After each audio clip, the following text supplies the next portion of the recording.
ও কত নিচে নামছে অশ্লীলতা আসার কারণে। আল্লাহ বলেছে জানা, রাসূল বলেছে জানা, কোরআন বলেছে জানা, হাদিস বলেছে জানা, আলেম বলে জানা, হুজুর বলে জানা, ওর মা বলে জানা, ওর বাপ বলে জানা, ওর সমাজ বলে জানা, ওর দিন বলে জানা, ওর নিজে জানে জানা, ও বলে ভালোবাসা। ও বলে কি ভালোবাসা। বিয়ে এদেশে জমজমের পানিকে মদ বললে মানুষ বোঝে যে এটা ভুল কথা। এদেশের শুকরের গোশতকে গরুর গোশত বললে মানুষ বুঝতে পারে এটা ভুল কথা। এদেশে জানাকে ভালোবাসা বলে, কেউ এর প্রতিবাদ করে না। ও কত নিচে নামছে অশ্লীলতা আসার কারণে।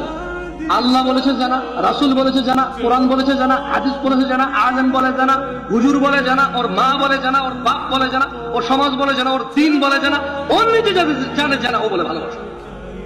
ও বলে কি ভালোবাসা। বিয়ে করে না এটা নাকি ভালোবাসা? তাহলে জানা কোনটা? তাহলে জানা কোনটা? এটা যদি ভালোবাসা হয়, জানা কোনটা? আল্লাহ আমাদেরকে বুঝার তৌফিক দান করুন।